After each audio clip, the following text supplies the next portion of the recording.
Today we have a very nice quote from Lewis Carroll's Alice in Wonderland. The Queen said something, didn't she? And Alice laughs. And she says, there's no use trying. She said, one can't believe impossible things. Mm-hmm. I dare say you haven't had much practice, said the Queen. When I was your age, I did it for half an hour a day. Why, sometimes I've believed as many as 6 impossible things before breakfast. There goes the shawl again. I like that.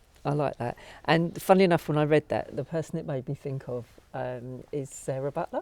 Yes. Yeah, shout out to Sarah.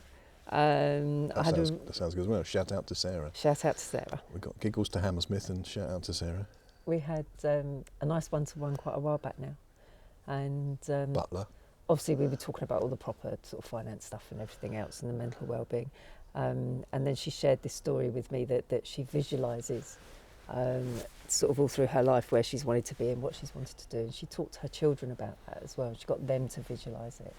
And it just works. They're happy, they're successful, and it just works. So, and that kind of, that quote, the Queen of Hearts, I imagine 6 impossible things before breakfast. It would be very inappropriate of me to suggest to you what impossible things have you ever thought of. Starting my own business. That's a blooming good answer. It's just got to be, hasn't it? Because many times I thought to myself, I'd like to work for myself. It's impossible. And it's impossible. And then turn of events, and it was like, actually, you know, that's kind of possible now. Yeah. And then how things have grown and evolved and changed since I made that decision over the last few months. And again, sort of meeting people, talking to people. And in the beginning, people would say to me, you need to like target your product, you need to target your audience. And I got it, but HR was such a huge sort of umbrella. It's a huge banner, isn't it? But like well-being. It is, but you can kind of hone that down, take the mental health awareness and the well-being out of the HR a little bit, because over the past few months I've realised that really is where my passion is, and that is really where I can make a difference. And mental health is a massive banner as well, isn't it? Like physical health. It is, absolutely.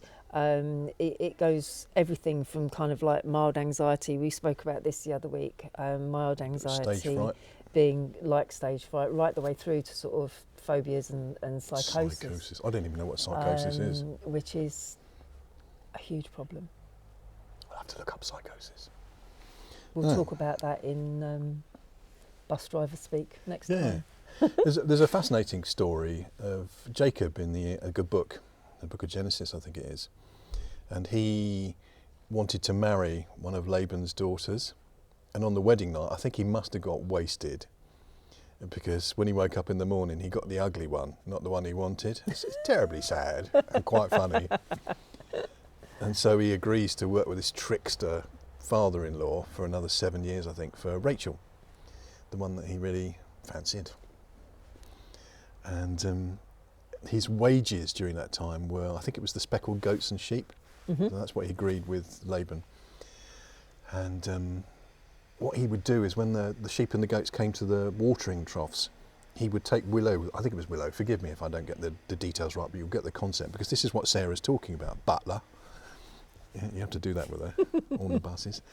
He would whittle the sticks and put them in front of the drinking troughs. And every time that he did that, when they bred spotted sheep